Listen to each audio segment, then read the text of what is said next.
This is our Enlisting Parents as Advocates session, and are really focused at talking about how do parents really actively engage as partners to their children's learning on their CS and Maker journeys. So we have with us today a lovely panel, which will be moderated by Erin. Erin is the Director of Strategic Partnerships for the National Girls Collaborative. She facilitates operational functionality and directs increased sustainability of the National Girls Collaborative Project Network, the Connectory, that's a cool name, and Fab Femmes. She will be moderating our group, and to her right we have Linda. Linda is a doctor consulting on programs and research related to STEM, particularly on increasing access to girls and underrepresented youth. And she collaborates with girl-serving organizations and participates on advisory boards and works with partners to build their capacity. To her right, we have John Pearce, who's the executive director of FamilyCodeNight.org. And it is a focused organization around getting families out coding together. He's also the founder and CEO of MediaMap, a media research and software provider for the PR industry. He also co-founded and directed Ralph Don't Run, a national political campaign to mobilize progressive opposition to Ralph Nader, which we have to talk about that. That's going to be a very interesting case study. And then to his right, we have Carol Tang. Carol is the executive director of the Children's Creativity Museum, which is an educational nonprofit with a mission to nurture creativity and collaboration in all children and families, and it's in the south of Market, Soma District in San Francisco, providing hands-on experiential science and art experiences to a very diverse audience. Everyone's Twitter handle, if they have one, is up on the screens on either side of me, and I just encourage you to hashtag InfyXRoads when you tweet, or Instagram or Facebook. And I will let you take it away, Erin. Great, thank you so much, Whitney. Thank you everyone for coming and joining us after lunch. I know that the infinity pool is probably quite appealing right now after that wonderful lunch, but we are so happy that you came to join us this afternoon. And as the title states, we're going to be talking about parents. Enlisting parents as advocates, but really even potentially broader than that. So really talking about kind of family engagement on many different levels and the ways that we can engage parents and family and caregivers. And so I do want to start off the panel by saying that, kind of as consensus across our panelists, we might be using the terminology parents or families or caregivers interchangeably. It really is meant to encompass kind of the broader adults that are influencing children's lives. So we might be using the term parent, but that does imply the broader family members, maybe grandparents, as well as caregivers in the lives of the students that we're interacting with. I'm also excited because I hope you kind of will see the greater arc that we talk through. So as we were crafting questions and thinking through kind of how we wanted to frame the conversation for you, we thought that it would be helpful to kind of talk about family engagement and parent engagement and enlisting parents as advocates as through the arc of a child's life. So kind of starting from early childhood, moving into middle school, and then kind of beyond and engaging the broader community that way. So that's kind of what you'll probably see that as we talk through go through our questions. And we had a whole list of questions that we wanted to ask, but we are sure that some of those will come from all of you at the end. So if there's something we didn't cover, it's probably not because it wasn't thought up by our wonderful panelists, but more so that we want to make sure that we give you time to ask questions, and we thought that you might ask some of those. So I know that it's after lunch. Some of us might be feeling a little bit sleepy. We thought that this would be a good time to ask our panelists, what is it that excites you about family engagement and this topic? And we'll go ahead and start with you, Linda. Well, family engagement has been a passion of mine for my entire lifetime. I first got interested in supporting families many years ago when my son was at a preschool cooperative and I got put in charge of parent education. And I found how rewarding it was to be able to support families with resources and also with research, and saw the great impact that we could have on kids through families.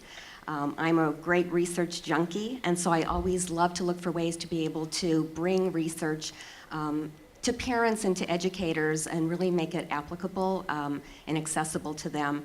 And then as founder and previous CEO of TechBridge Girls, I had the opportunity to be able to listen and learn from girls and also from their families and really see the impact that we can make. So when somebody says, like, families don't come to my events, I say, just give us a chance to be able to work and support you to make that difference.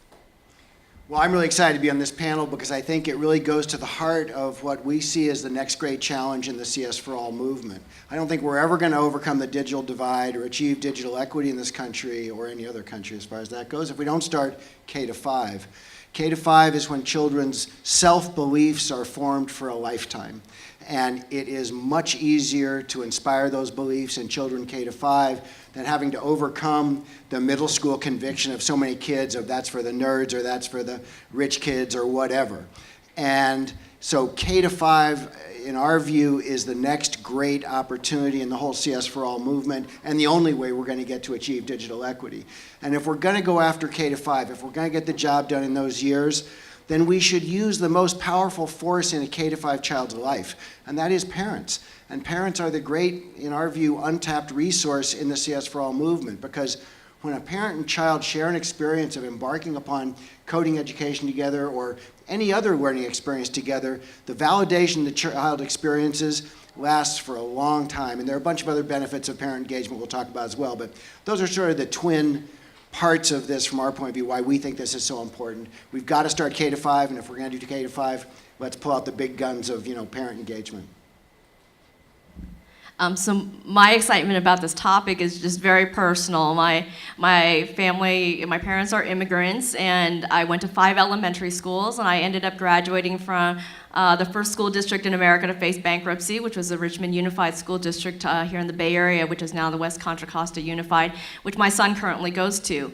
And everyone thought I was going to be Connie Chung, because if you're a talkative Asian girl, I mean, what else is there to do in your life except be a journalist? And if it wasn't for my parents taking me to an aquarium and watching PBS nature shows, my dad rented by the hour at Lawrence Hall of Science a computer terminal so that his 2 daughters could touch a computer. We bought a TRS-80 so I could learn a program in BASIC. And if it wasn't for that, and a few really dedicated Peace Corps teachers, I would not have ended up with a PhD in paleontology studying Jurassic clams and now being able to work at a museum. So, for me, it's very personal, and I believe in public schools, I believe in museums, but if it isn't for a caring adult, it's really hard for kids to be able to change their life conditions and to think outside of what they see every day. Great. Thank you so much for giving us a little bit of background and maybe what brought you to this work. I think you can see not only through their professional expertise, but just personal kind of dedication to this work. It's been really inspiring. So Carol, you work a lot with younger kids. So even in those younger age groups, what are ways that we can inspire and excite STEM learning and computer skills, both digitally and non-digitally? I just went to a conference, a small convening of 35 people last week. It was called Designing 2030. And they reminded us that the kindergartners today don't graduate from high school until 2030. So if you think 12 years ago what we had and what will happen in the next 12 years, it made me rethink of what I think STEM skills are and what are computing skills. So they're talking about things like, AI coding and you're just going to be programming by talking in natural language, not even syntax, as Cynthia Solomon was talking about yesterday. And that just blew my mind. So think yourself, I'm going to count to 3, and you guys are going to shout out. What do you think are the STEM skills and computing skills going to be in 2030? 3, 2, 1. Shout it out. Oh! Anything else? Critical thinking? Social skills? Okay. What was that? Literacy. Yeah. Collaboration. So many of you are talking about two different categories of skills and concepts and things. One is cognitive skills and one is non-cognitive or soft skills or social emotional learning. In terms of cognitive skills, one of the things that we tell parents a lot is that, yes, there are some great apps out there and websites and things like that, definitely. But to think broader than that, if we're talking about problem solving and things like that, I try to give parents a pep talk. When your kids come to you and say, Mom says this, but Grandpa says that, that's actually science in action, right? They're testing hypotheses of whether you'll give them candy, right? That's actually critical thinking. Kids are natural problem solvers and critical thinkers. But playing games, whether they're online, solitaire, or in person, those are a way to think about rules. So rules are constructs, and rules are how we program as well, and code. So thinking about sort of games and how to construct them, taking turns and the constructs, letting kids invent their own rules so they win the games all the time is really annoying as a parent. But at the same time, it is something that is part of, I would say, computing skills. Another example before I go to non-cognitive is Simon Says. So if you think of Simon Says, one thing that's great about this game is that kids and adults can both win and lose. It's really an authentic game where you don't have to pretend to lose, like adults probably can't focus sometimes as well as kids do. But Simon Says really is a computing game, right? If you hear Simon Says, do the next activity. If the condition's not met, then end program. Right? So that's actually a simple way to think about coding and how you program a person, your parents, and a computer. So there are ways to think about computing skills in the broader sense if we're talking about young children and what the future is going to look like for them. Simon Says is also a great example of the social emotional parts. It's about executive function, self-regulation, right? Don't jump up and down if you didn't hear Simon Says. And as you know, the marshmallow test, executive function is a very good way to help children succeed in school and in life. So I'll just end by saying that all those other non-cognitive skills we talked about, teamwork and collaboration, many people who look in the future say that's what can't be replicated by a machine. We might be able to code by AI, but we're not going to be able to figure out how to work together. Some of the skills I think that for parents is like, how do kids start a project and finish a project? That's actually really key for project-based learning. How do they collaborate with other people when they don't agree or they have different skills? So those are actually STEM skills that can't be replicated in any other way in the future. And I'd say, one place, obviously coming from a museum, is this idea of not only collaboration, teamwork, agency, and identity, saying I can be a scientist or I can control technology. So in my museum, we let them make YouTube videos. And you know what? That means that they're more critical next time they see a YouTube video. And they feel like they're in control rather than they're just always passively watching. So I think, to me, thinking about helping kids be critical thinkers and problem solvers, looking at the world as a series of computing challenges, I think is a good thing. I think letting girls and boys know that they can control machine and technology and that doesn't have to control them. And then helping them be lifelong learners. So again, at a museum, I see parents trying to force their kids to go into a room and you're going to make art now. And you know what? Maybe they don't want to. Maybe they want to go do something else. And maybe we as adults actually have to enable and empower kids to find what they're interested in, to find their voice, and that might be the most powerful STEM skills. Asking questions, challenging the status quo, and then trying to figure out ways to solve that problem. That's probably what I would advocate for young kids. Great, that's great. Thank you, Carol. Sounds like it starts even at a young age. It's really important to kind of start hone in on those skills.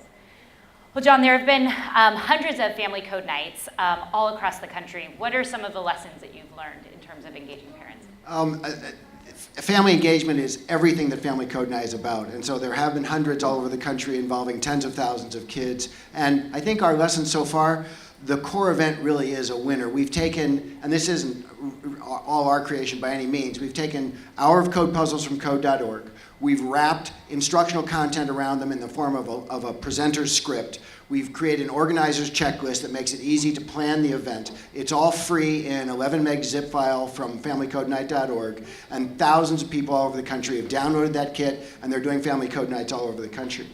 In every case, they have the same experience. There's good turnout, sometimes fantastic turnout, and the magic of the experience is what happens in these two-person pairs all over the room doing these self-paced puzzles. It's a third grader and her mom. It's always a parent and a child in a pair, passing the keyboard back and forth after every puzzle, sharing the revelation, and you can watch the little light bulb go off all over the room as the event unfolds, where a kid suddenly says, I can do this, and a mom suddenly says, my kid can do this. And the whole point of Family Code Night is to inspire belief. And really, if we inspire belief in a K-5 kid, again, it's so much easier than trying to overcome resistance in middle school, and our kids today are so digital that they can utterly comprehend core computer science skills, whether it's a conditional or a repeat loop or the other things that we've wrapped around those puzzles. We have 6 big ideas that we've wrapped into the content of the Family Code Night script, and the kids, first graders, I mean, I just did one last week, and at the end we have a little quiz about the big ideas, and a first grader I say, so give me an example of a conditional. And the kid goes, well, and we had been through this before. He says, well, if it's summertime, I don't have to go to school. And the whole room applauds. It's like, right, that's a very good conditional, right? So these are ideas that if they're presented in a resonant way, and if they have the support of the parent right there, the child believes they are on the path towards becoming a computer scientist. And the truth of the matter is, we're in the golden age of resources for online learning about computer science and coding. If a kid has the belief and loves it and thinks it's fun, you don't have to worry about recruiting kids for later CS programs. You're not going to be able to hold them back. They're going to learn it themselves. They're going to pound down the door in the middle school to get into the class. And this actually raises another things we've learned, and it is that there's a role in Family Code Nights for everybody. So we've got high school CS teachers who are having their students be presenters and coaches for Family Code Nights in elementary schools. It happened in Baton Rouge. It happened with the Code 1 group. Wonderful group, Code 1 in San Jose, a girl named Thane Fentil, who just pulled together a bunch of her high school friends, and they teach other kids computer science, and now they're doing Family Code Nights in San Jose. There's a dog in the fight for everybody here because it's such a win-win. The teenagers get to do a community service role. They get a leadership opportunity. It's great for their college resume, and there's no rock star like a 11th grade girl walking into a bunch of 2nd, 3rd, 4th grade kids as the presenter at a Family Code Night. So it's really a nice community event in that sense. We've learned a million other things as well. I could probably talk for too long on that. I guess one would be serve pizza. It's really important, and it brings in low-income families especially, but not during the Family Code Night. We did one last week, and there was popcorn throughout. The popcorn was flying the whole time, and you want to contain your food service. But anyway, I'm happy to talk about this more either now or afterwards, but we've learned an enormous amount. This is a winner for every school that does it. It's all free. It's all at familycodenight.org. And I just urge you to grab the event kit, take a look at it, and go have a lot of fun and inspire your kids. Great, thank you, John. So Linda, I think it's great. I know what you've been doing, over the last year now, it sounds like, right? This listening tour with the STEM Next Opportunity Fund. Can you share some of the kind of broad takeaways about family engagement, or other challenges or successes that you've seen happening in the field? So for the last year, I've been on a listening and learning tour, visiting programs like Family Code, as well as programs at museums and libraries, and also programs that are serving youth at a national level, like Boys and Girls Club, YMCA of the USA, Girls Inc., and identifying some of the successes and best practices, as well as also identifying some lessons learned and challenges, and also some areas in which we could nudge programs and be able to help them reimagine family engagement. So 4 takeaways that I'd like to share today that are really important for especially thinking about broadening participation of children in computer science and making. One is to really listen to parents and invite them to the table. Before you start to design your program for families, or if you're going to be hosting another event, find out what they're interested in, what they want and need for a family event, what barriers they might have that make it harder for them to come. And don't assume that what you're doing is necessarily going to be the most effective thing for your community. It also helps to connect with the community partner that knows the families. And for me, an aha moment I had around thinking that I knew what the answer was was when I was still at Techbridge Girls. And we hosted summer programs for our girls and wanted to really be able to get girls from some of the more under-resourced schools to come to our summer program, and had talked with families in the past about why some weren't bringing their daughters to our summer program and found out transportation was a barrier. So we thought that we had a solution and worked with the family shuttle service that was going to provide free shuttle service for the families, and made that an offer, and then found that none of the families were interested in doing that. And we hadn't talked with families in advance to find out if they were comfortable with that being a solution. So our takeaway was, you may think that you have a solution to a problem, but unless you really find out from families, you could make a mistake in that. Family Math shared some of their lessons learned from listening to families.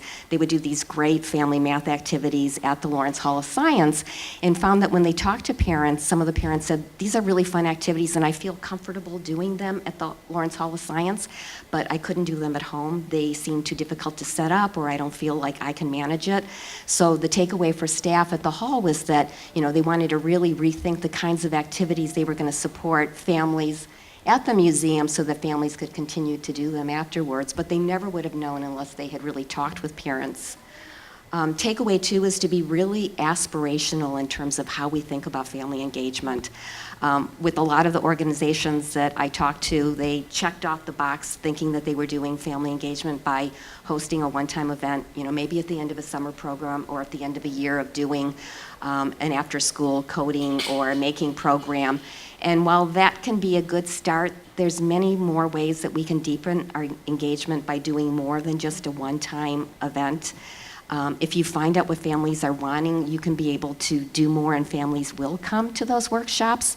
The New York Hall of Science was great in terms of working with immigrant families in the Queens neighborhood, and developed a whole series of workshops for parents, and we're addressing the needs and interests of those families, and they came to many different workshops. So be aspirational, do more than one-time things, and do more than just doing science and coding and making activities.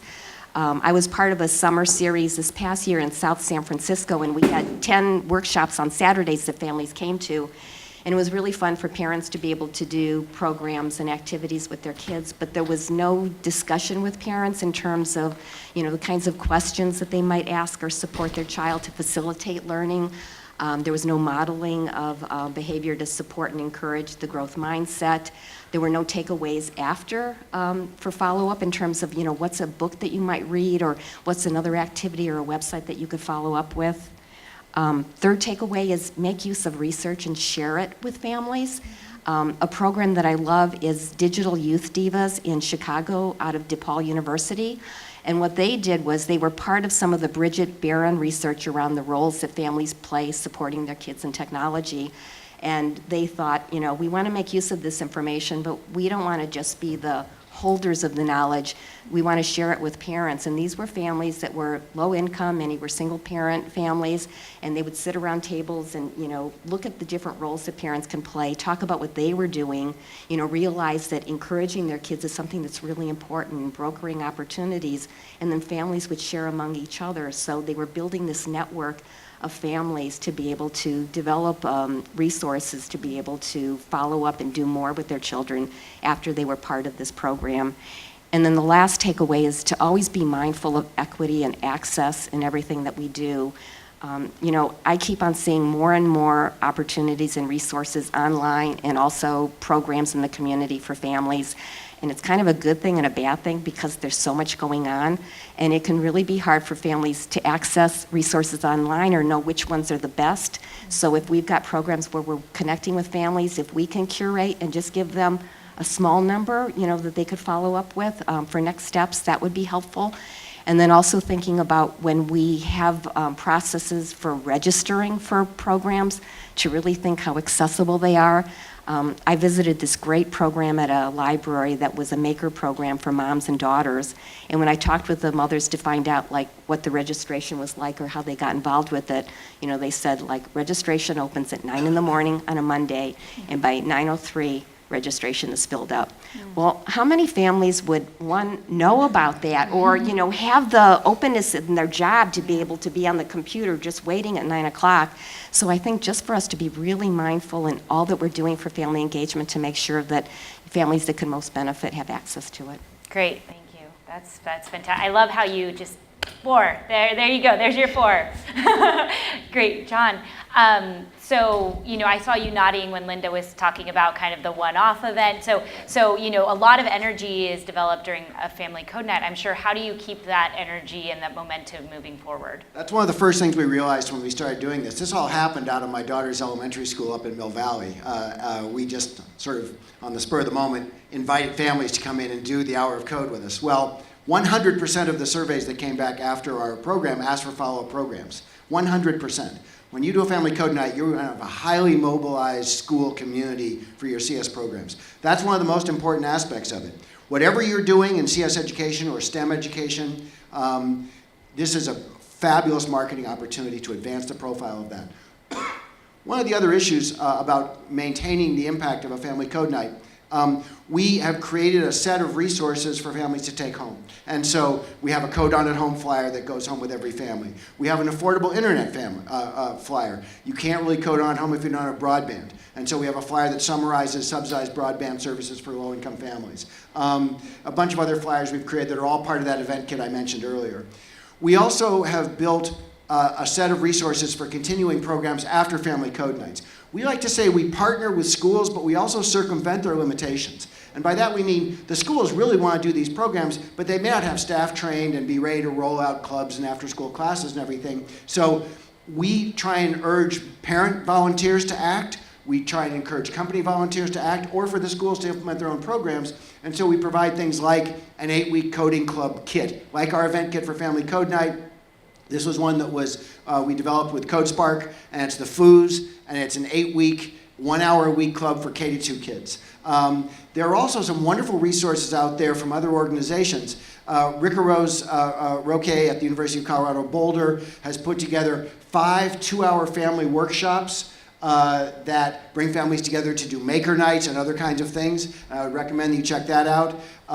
At Tufts University, Marina Bears, the creators of Scratch Junior, have created a Family Code Day protocol, and you can download that from their organization and get info at ours. So there's a bunch of great resources for continuing programs, and one of our goals is to create a family code night experience for every school we work with and to provide a pathway forward from there. So we're busy creating and referring and curating those resources for next steps for families at home and at school. And one other thing I'd like to mention in the lasting impact realm is that we're of the opinion that the #1 issue in the CS for All movement now is less supply than demand. And by that we mean there's wonderful curriculum out there, there's lots of good professional development opportunities, but I think you probably all encountered this. The big barrier is, especially in K-5, where principals are, it's a cat herding exercise and they are the queen of all they survey. They're going to decide what's happening at their school. Well, it comes down to politics, and all politics is local in elementary schools, and when the parents are in the room and they're motivated to ask for more CS programs, they're going to get more CS programs. So Family Code Night is like, it's a demand generator, not a supply generator, as much as anything. So we really believe that the idea of sort of a grassroots movement of parents and school communities to press for K-5 CS education is actually a more effective thing than some other top-down models to push resources down to schools. If we can stimulate demand for these programs at your school will find the resources and use them. So we're all about creating long-term impact after the Family Code Night. We started out as an event. We really want it to be an event and then a lasting impact, and we'd suggest you consider those paths as you go forward. Great, thank you, John. I'm glad that you mentioned, I was hoping that you would mention kind of parents being that guiding force for driving and really incentivizing, different institutions to bring the CS into the school. So huge opportunity. Yeah. Mobilize parents and Yeah, Great. So Carol, I think in talking about, if we are looking at younger children, there's a lot of concern sometimes from parents or caregivers about screen time. So can you share a little bit of the research, kind of the latest research behind screen time, and what some of the thoughts or general thoughts are on that? I think the screen time question is a concern. I have a 16-year-old stepdaughter, an 8-year-old, and they have I have different concerns about each of their usage on screen time and online and so on. So I wanted to give a couple of resources that maybe you already know for all ages, but Common Sense Media has there's actually two pieces of that. There's parental concerns on screen time, but there's also a lot of parent tips for all kinds of screen time. And then the other one is Mozilla Foundation. They now have one. It's designed for educators, but obviously useful for parents as well, which is a learning circle of what you need to know for digital literacy. If you go under the Protect part of that circle, there's a lot of resources there for teaching children of all ages about being safe online, physically, just in terms of their eyes, but also obviously meeting people online and cyberbullying and all those kinds of things as well. So I think there's a lot of resources, but the research really shows that it's complicated, right? So if you read just the popular press, but even within the literature, there are studies that show that you can increase hand-eye coordination and memory and things like that with certain kinds of games, even very popular non-educational games. And there's also a lot of research that shows that screen time does displace the other kinds of activities that you might have that a young child do that would be good for them. But the reality is that the American Pediatrics Association had a first policy, which was fairly rigid and no screen time for younger ones. And pediatricians themselves thought, I don't even do this with my own kids. I'm not going to tell my patients that they're not allowed to use screen time and guilt them into it. There needs to be a better nuanced position. And so the American Pediatrics has put out a maybe too nuanced and too complicated one, which is about, yes, there's context. And if you're doing something with your kids, it's better than not letting them do things with their kids. But I think there's other, just anecdotally, the Common Sense Media had a study 3 years ago. What's the percentage of children before 8 years old who use a smartphone 3 years ago? It's 85%. How much TV do you think 1 and 2-year-olds watch? So 65% of 1 to 2-year-olds watch TV an average of 2 hours a day. And so again, Sesame Street says we had this problem. When we came out in the 60s and 70s, everybody thought we were evil and that kids were watching Sesame Street and they'd turn out terrible. Maybe some of us did, I don't know. But then they say now they're putting out apps and people are complaining that you're putting out apps and so on. So it's interesting to see what we've always been scared of, different kinds of technology. It's always come down to parents understanding what their kids need and understanding what's out there and doing it with their kids. Even if you're passively watching something with your kids, but you're talking about that lesson, that could be really valuable. And of course, we know that there's not just passive screen time, there's actually active, creative screen time with coding apps. One thing we say that, a 3-year-old might be more creative with a drawing app than they can be with crayons. And especially if you have kids with special needs and so on, there have been studies that show that using an iPad might actually increase focus time. And again, ability to draw and tell your story that you may not be able to do if you don't have the hand-eye coordination or spelling abilities and so on. So there's obviously good and bad. But in terms of the equity thing is that it's clear that the research shows that parents who are more educated monitor their children better and expose them to the good screen time, the active learning, the kind that's educational, and that those parents who are more uncomfortable with digital technology, don't have as much schooling, don't speak English as a first language, they're less likely to monitor their children because their children are telling them, oh, this is fine, Mom, and they may not be able to read and understand what's happening as much as their children are. So there's a real equity issue here in terms of economic, race, and education levels. So thinking about how we engage parents, not just for their kids, but their own digital literacy and their own digital agency and identity is going to help their children. So I think that's one of the things that we really have to remember, and there's a very large gender issue as well.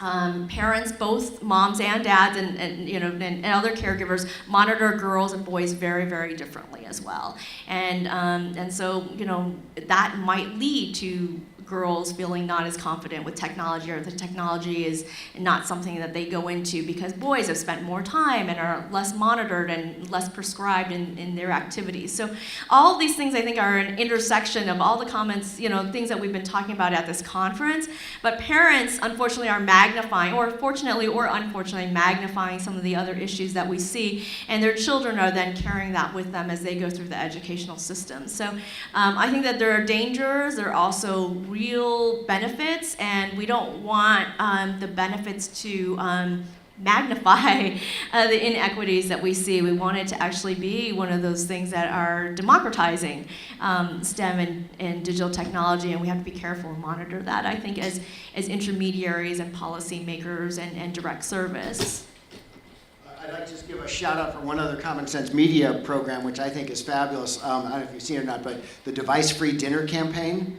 What a concept, right? I mean, talk about parents modeling for their kids, and the idea of actually putting the damn phone down while we all have dinner together is sort of a nice idea. And so they have a bunch of ideas for discussion guides for dinner time and stuff like that. So anyway, I just thought I'd mention it because I think it's a really great program they're doing.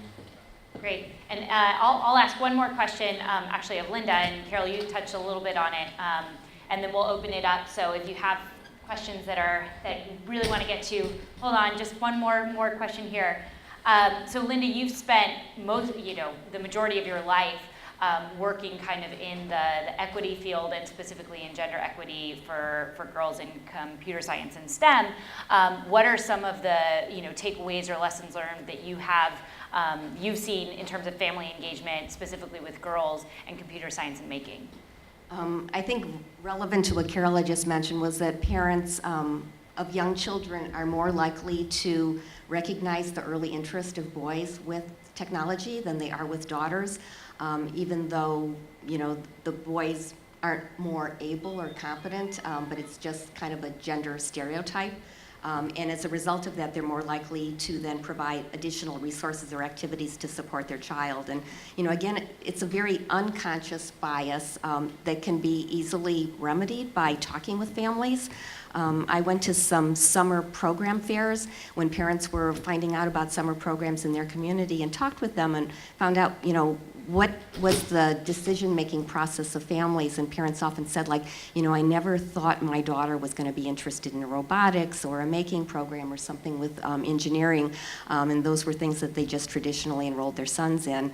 But by having a conversation with parents, they were open to, kind of revisiting those stereotypes. And once their daughters were in a program like that, and they saw how interested their daughters were in making or taking things apart, they began to have different conversations and interactions at home.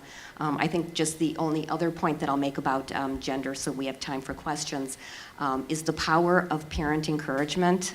Google had done a study to look at, what was the big factor that decided women going into computer science. And it turned out that it was encouragement from parents. It wasn't the fact that, a parent had gone to college or was in the computer science industry. It was just the fact that the parent was encouraging their child to, have that interest and pursue activities. And this is such a profound message to get across to parents. I've had parents tell me, I feel really bad because there's nothing I can do to support my daughter. And this was coming from, a father who I know had reworked his work schedule to bring his daughter, to Chabot Space and Science Center on weekends so she could participate in this program. And yet he felt because he hadn't gone to college or didn't speak English well, he didn't think he had what it took to support his daughter. So for us to be able to convey to parents that it's their encouragement and the different kinds of ways that they're able to encourage their child, and it's, simple ways in terms of questions that they ask over the dinner table, or, helping them get to that after-school program, or, working on the car or taking something apart with their sons and daughters, that really can make a difference and help encourage them. Great, thank you. Oh, yeah. So we'll go ahead and open it up for questions from the audience.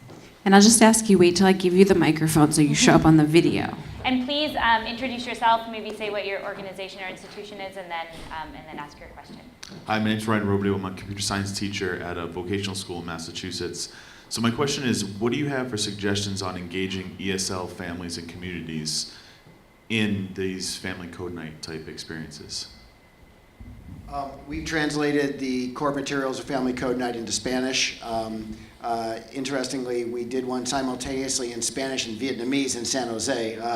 A number of languages in our country makes that a rather daunting task. But one thing just to be aware of, and this is pretty obvious, but when you're doing code.org stuff, you can do translate to any language. And when you're doing YouTube videos, if you're doing code.org videos, you can also do closed captions. Just a couple of small steps in that direction. But as far as Spanish language support, we provide that in the event kit for Family Code Night.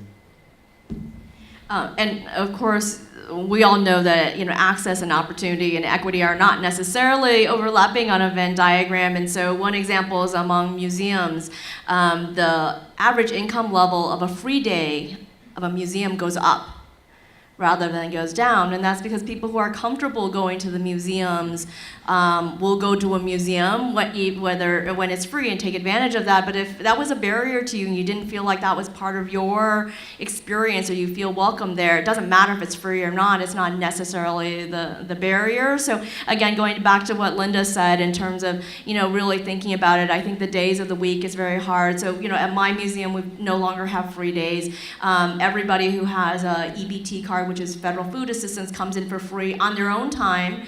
If they work on weekends, they come on the weekdays. If they work on weekdays, they come on weekends. If they want to come on holidays, they come on holidays. We don't. They get respected like anybody else who's coming through the door. And so, but even with that, we're actually doing outreach specifically to schools. We actually give free passes to field trips that come with their class. So I think again, we all struggle with that, thinking that opening the doors is enough, and it's not. And it's not even just being welcoming and so on, but really meeting them where they're at and seeing, what are those options and what are those barriers, and having them recruit their friends. Being able to have, we give out community memberships and asking them to tell their friends that they can get free memberships at the museum, I think is authentic. We don't try to pretend that we know how to, but are willing to. So I think just to state the obvious, and you probably knew that, but just that sometimes going deeper, as Linda said, and trying to ask what those barriers are so key, and also just shows the willingness to really consider what we don't know.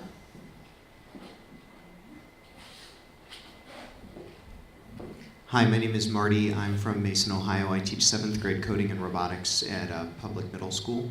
And I'm wondering if you have any ideas about, rather than engaging families and parents in a separate after-school activity, ideas about engaging them in the work that we're doing in the classroom. That's something that I feel like I'd really love to be able to do. And I'm wondering if you have any thoughts about that.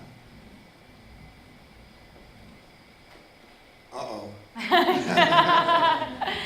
So again, in terms of for the museum, we've had that, and I've talked about this with various people, and that we find a lot of times people come they come as family groups, and then this is a time, and I don't blame them, for the parents to actually have a few minutes to themselves, and their kids are doing something in the museum, and they kind of lean back and check their email. And my staff, my educators, used to be really up in arms about it until I have a child, and it's like, what? Maybe they need that 10 minutes to check their email because they have work the next day. They need to watch. There's something could be stressful in their lives. Let them relax and then join the family. How do you sort of make it comfortable, meet them where they're at, so they can put away their other worries and really focus on this and know the importance. So we sort of do that, but then we try to make sure we've positioned the room. Now we're talking about taking away a lot of the extra chairs so parents can't check out. Like, they have to stand there. So is there a way to sort of even configure physically, that parents know that they have to be engaged and leaning forward and not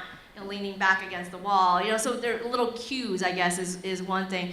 But one, I used to work at the California Academy of Sciences, which is an aquarium, and we had a strategy which was make dad look smart. And I know it doesn't have to be dad, but a lot of times, we would hear that parents were afraid that their kids would ask a question and they wouldn't know the answer. So what we would do is we would give them a whole bunch of prep in advance, like little tidbits, like, do you know, why is this fish red, you know, and give them these little prep things so then they could ask their kids and look smart, like be prepared to ask those questions and then they would know the answer, because it is really intimidating, I think, for a parent, especially if they know they're, you know, I was the one who translated a lot of things in my family for my grandparents and for my parents, and so I ended up taking an outsized role as a kid.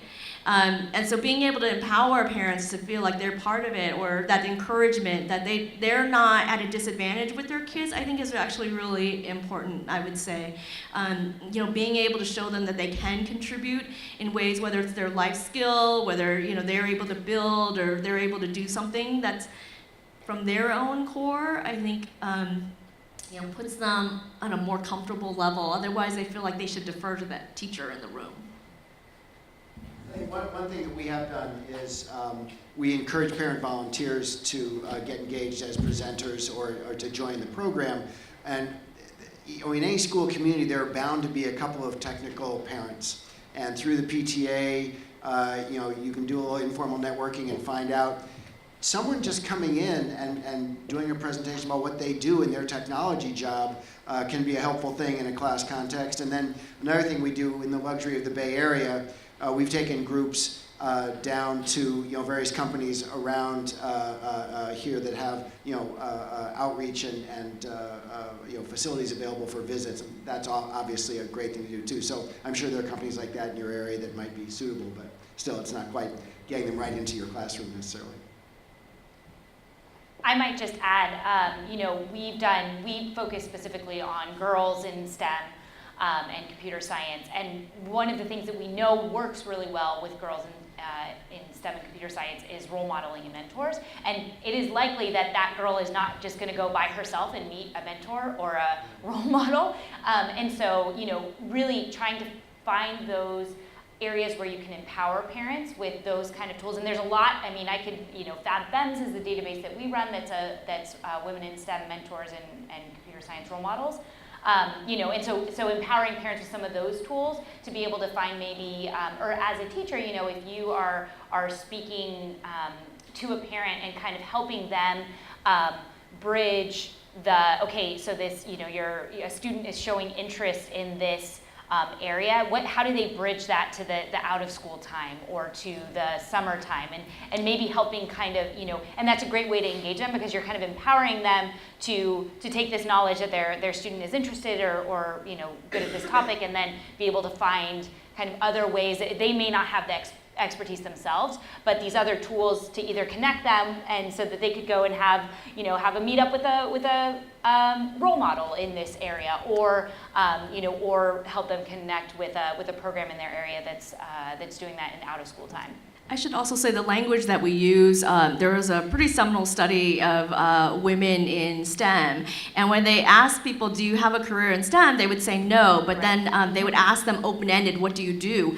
And the researchers said we would have coded them as STEM. Right. So they were nurses, and they said they weren't STEM, and because they don't think of healthcare as STEM. So one thing is, I think, is our language, obviously, even if we don't use the acronym, but science, they don't think that that's necessarily science. So I think, you know, speaking to women and underrepresented audiences, those folks who don't have as much formal education in the United States, there's a lot of reasons why they exclude themselves as experts or related to STEM. But if you ask them, you know, how do they apply, you know, chemistry, I mean, again, I'm using jargon again, but, you know, I think people have connections in their lives, or to agriculture, or to weather, or to nature, volcanoes, you know, those kinds of things. I think that there's other ways that we have to start talking about things so that we keep identifying people in certain ways. If they've never identified themselves in that way, you know, they wouldn't step up necessarily maybe to make a presentation, but if you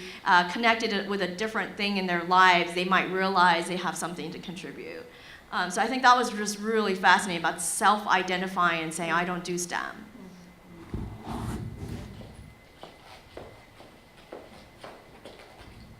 Hi, I'm Maggie Malone. I'm Director of K-12 STEM programs at Hartnell College down in Salinas.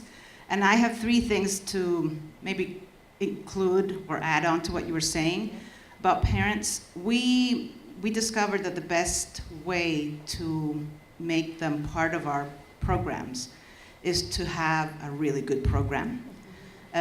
They know that even though they don't have the education level, this is very low income, because their kids are happy. And our program allows their kids to go home and tell their parents what they did, which doesn't happen in a normal Monday to Friday. So the parents come back to us and say, how can we help? They don't have the money to give us a check, but what we tell them is, don't think about the principal. Go to your school district and make sure that the school district renews their contract every year. And they have the power, and they go to the district meetings, and they tell them, this is what my kid is doing, and I love it, you have to renew the program. I can't ask them for anything else, but it works. The second thing is to be honest with parents, to speak to them in a language that they understand. One of the other programs that we have, the Coder Dojo program, we invite the parents at the beginning, before we start the session, the day that we start. We tell them what coding is, we give them videos, we show them examples, and then we invite them at the end. And they do get to do some hands-on stuff with their kids, but using honest language, because or else they won't understand anything. And the third thing is, we take our kids to field trips, and we take them to the Computer History Museum up in Mountain View. And they have a really awesome program going on there that's for free. And they give us a stack of free passes for families. So we give those back to the parents, and they love that. It's very simple things, and we've been able to build a partnership with the parents that are our best advocates. These are great suggestions, and your program is really like a bridge between your community and a museum, because often we'll see there's, great resources that are available at museums, and they may be just a few miles away from the homes of some families who never feel comfortable or never feel like that's a place for them to go to. But by having a connection with you and your program, that helps them, give it a try. And I just was in Pittsburgh last weekend, and it was really interesting that their children's museum, recognized the challenge they had bringing families of a greater proportion of families in the area. So they went out into the community, did programs, gave family passes like you had mentioned, and then once families actually came to their museum and made use of that one-time pass, they gave them a membership for the year too. So they're striving more to be able to bridge and make those connections. But it really takes, you've got a relationship with those families. It's not just any program, and it's not even just a good program, but I think it's probably you and your staff that really have those close relationships with families that really is that secret sauce. Thanks for sharing that. I'm going to share a story too, and then hopefully get to a question. So I'm Carrie Santos. I'm at CU Boulder. I work on CS education, and I also do workshops and camps for girls only. And I had a number of parents come up to me and say, middle school girls, so middle school girls, say, I wish I could get my kid to sign up, but I can't get her to do it. And I spent a lot of time thinking about that. When you get to middle school and high school, that's where kids get to make decisions as to what they study. So are they going to take a computer science class? Or are they going to take, archery or something, or pottery or photography? And my feeling is that parents have to be strong advocates. So at that middle school and high school level. So I started this program called, and I'm piloting it, called Wine and Code, where I bring in just moms. We drink a little wine, we make a fun project, and then they can go home and say, look what I made. I now can advocate for you. Because if you don't understand what computer science is or what coding is, how can you force your kid to take a class? And so that's my story. So my question is what about past K through 5? What about middle school and high school and getting parents advocating? Your point about the wine and dine, the Maker program that was for mothers and daughters at this library, the mothers had mentioned that they thought they were enrolling their daughter in the program just for the daughter's sake, and they were just kind of coming along for the ride. But it was interesting because they developed a confidence and had said that, at home, the default was always to my husband. If there was a math problem for homework or there was something wrong with the computer, it'd be always say like, oh, go ask your dad for it. And it was like just kind of thinking about the message that mothers were communicating within their home to their daughters and kind of, you know, looking for opportunities to empower mothers to kind of change that. And also looking for like the power of peer groups. So trying to get like, you know, if you're wanting your daughter to be in a program of like encouraging mothers to like talk with other mothers and try to get a group of girls who might, you know, do it together, whereas a girl on her own or if she's just asked by her mother might be less inclined. So if you're able to try to work on a peer group so more girls collectively go to the program. I think what you're raising is so key, and actually what you were describing as well. I think one of the challenges we face is how we market to parents, how we communicate to parents. And so we've tried a couple of different things. One is about just talking about jobs in the future and where the jobs are going to be. I mean, there's so much uncertainty and fear about the future. What the hell are our kids going to do, right? And so talking about, you know, millions of unfilled CS jobs in 2020. I mean, you know, it's a little wonky, but it's real. And so I think we're still learning how we communicate about this stuff. But I think also communicating the fun.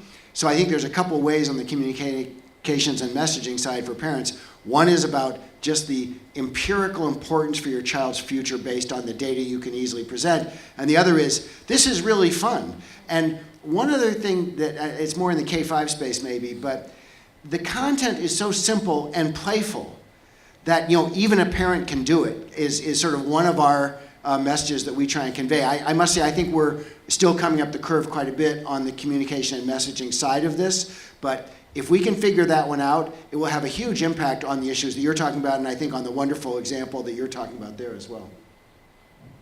I mean, I know many of you have seen this figure already. You know, it's a difference between equality and equity, right? Equality is giving everyone the same box, but then that doesn't mean they can see over the fence.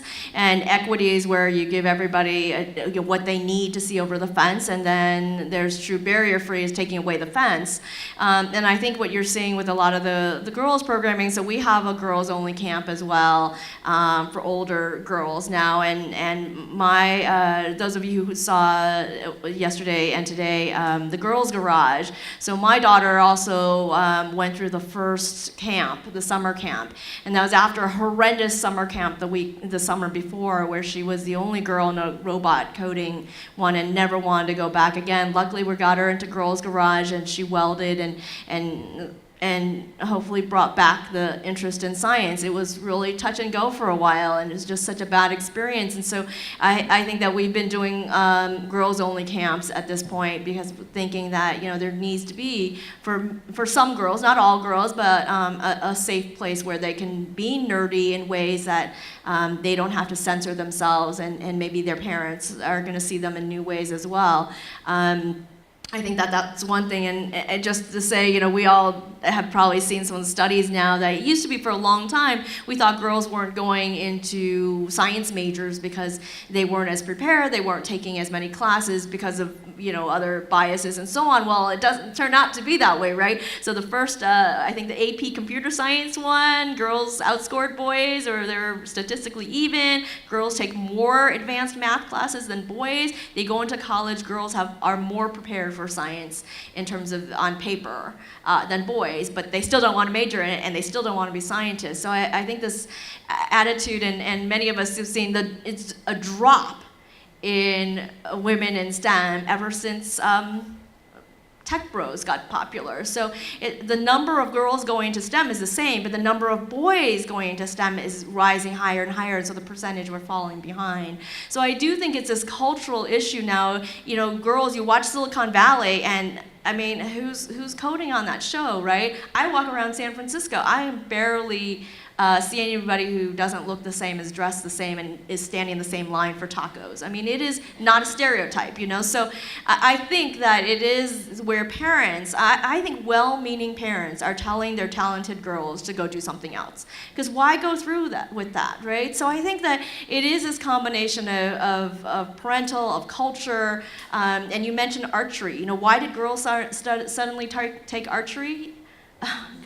because of Hunger Games. So there's a lot to that, and I think now that we recognize that it's not ability, not that we ever thought that, but it's not preparation, it's not ability, it's not taking classes in high school, it's attitude about your life. I think we really have to look at equity very, very differently. So, I'm sorry. We are at our end time, so if there's just a final word from the panel or from the moderator. Sure, it looks like we have, and I'll say, there's lots of time, so we definitely hope that you connect with our panelists after the fact. But would any parting words as one last encouragement for how to engage with family, or how to bring them in? I would just say, see it as a journey. So try something, see how it goes, learn from it, and then share and try again. Use the scientific method.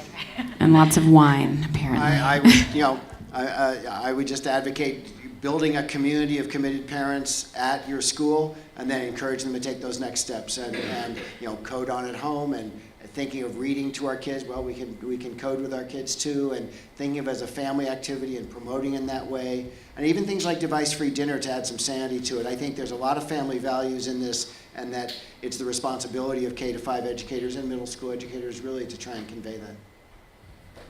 I think in terms of, and not just with their kids, I think parents are going to have to advocate what does learning look like? Not just education, but what does learning look like in the future? And it's not just about our own kids, it's about other people's kids, it's about society, it's about how adults learn. So I think parents have to get involved in what does it look like to be a successful person in the future? What do we want our society to look like?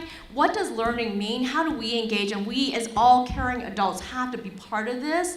So I'd love to say, parents about their own kids, parents engage with their own kids and other people's kids. And let's create a new vision for learning that includes STEM, but includes all those other things you said, problem solving, teamwork, building for the greater good. And that's what I'd like to see parents advocate for.